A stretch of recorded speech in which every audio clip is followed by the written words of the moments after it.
Alright, so you can tell here that I have made some additions to the right side of the face that I have not done on the left side of the face.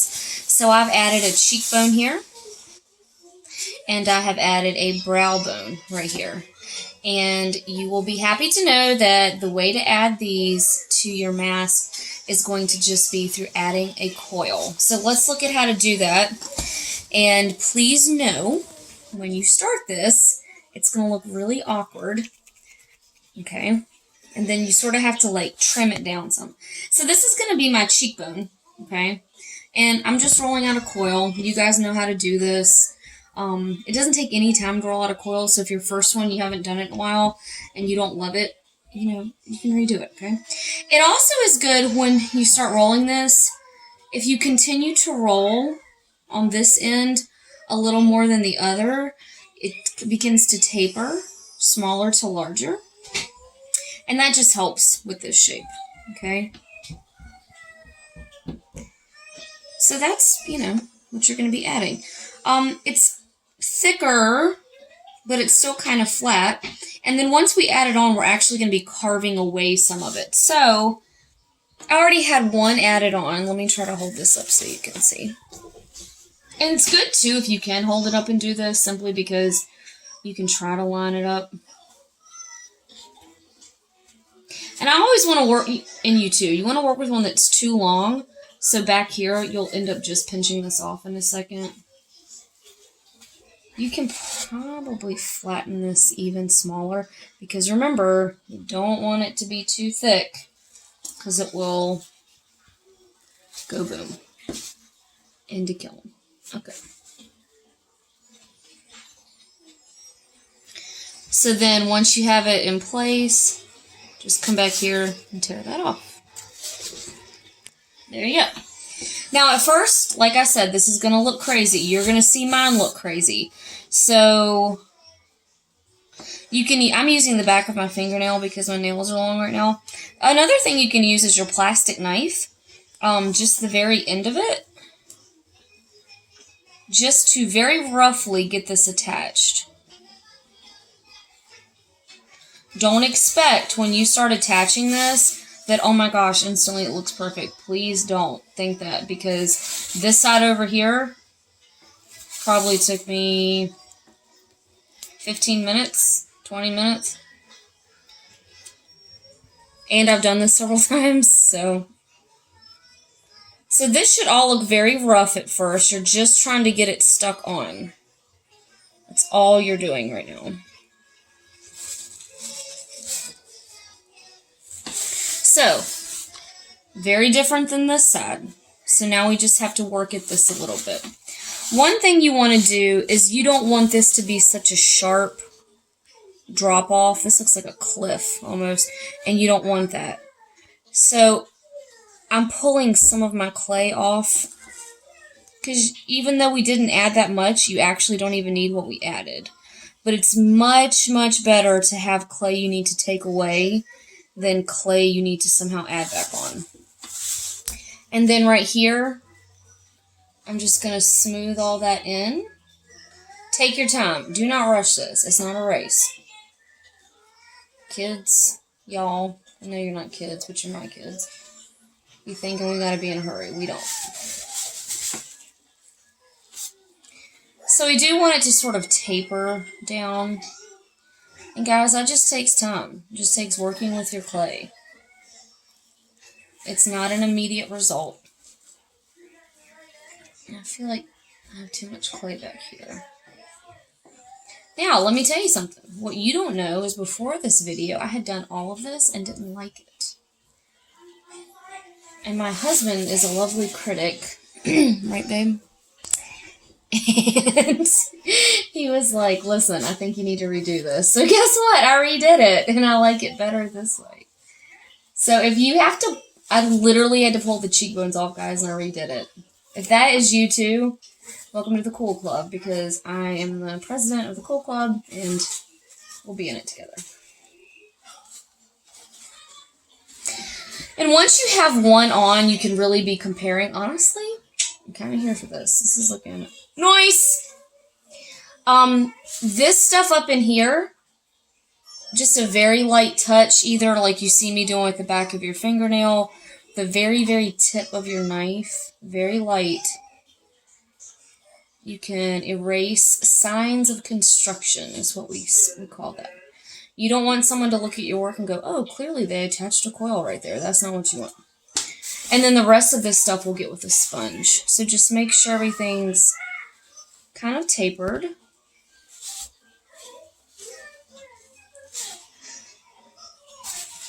Okay.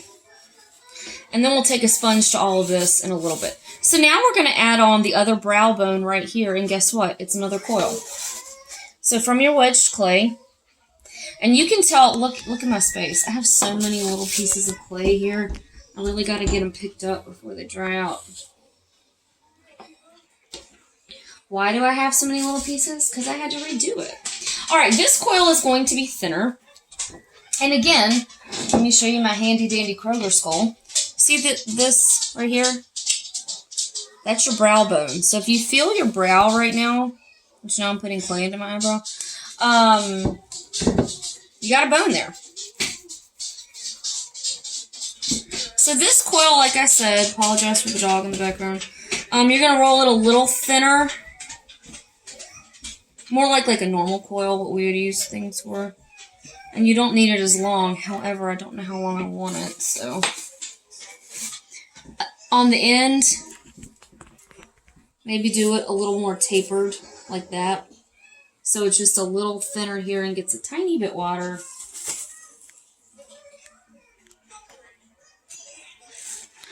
And this is going to just sort of follow your eye socket.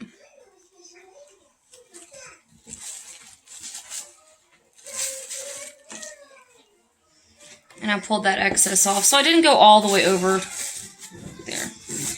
Now at first, this just looks like a crazy eyebrow. But we have to do exactly what we just did down here.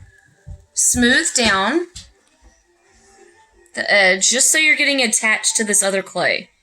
That's all this is. It's not pretty, it's functional. Same thing under here. So be careful underneath here so that you don't squish your eye. See, if you can see this, I'm smoothing down and then sort of going back and reshaping. You can do that with your plastic knife, or you can do it just by hand. If you can always do things by hand, I recommend it because you can just kind of feel things better that way. Now, I'm kind of pushing along here. I'm pulling some of that excess off. It's a little too high, but that's all right.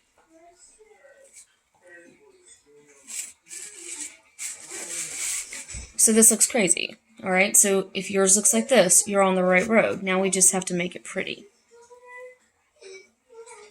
So up here, very light touch. Erasing those signs, those indicators of how we added this. And it really just takes time. So if during our class time, for some reason, you put this away and you feel like it just doesn't look how I want it to look.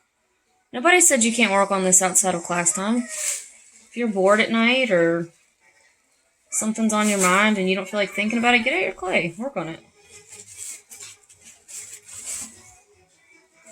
Pretty symmetrical. Now I've got to make it look pretty. This side I've taken a sponge to, although I've kind of dinged it up a little bit. So let me remind you with the sponge, okay? A little bit of water goes a long way. You do have a styrofoam form underneath. So, if you add too much water, it's okay. Take a drier part of your sponge and just absorb it. The beauty of a sponge, people. It's your friend. And it takes some pressure to get it smooth. Remember, don't just be like, oh, I don't know why my project won't get smooth. It's so weird. Baby, you ain't doing nothing. You gotta put some pressure. Okay?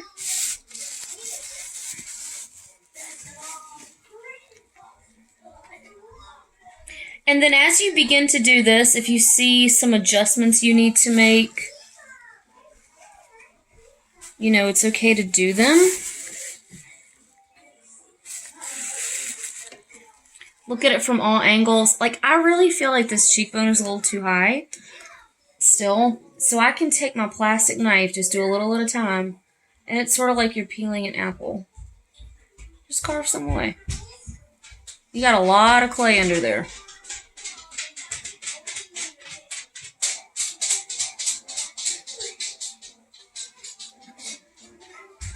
That's better.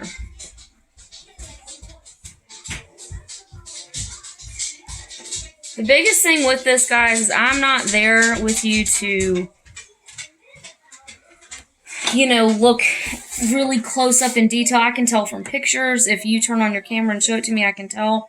But if I were with you and you were freaking out because you didn't like something on your project, I would tell you to please completely relax. You're not allowed to be stressed about this. This is fun. This is relaxing. This is creative, okay? And you're learning something new. So be gracious with yourself, okay?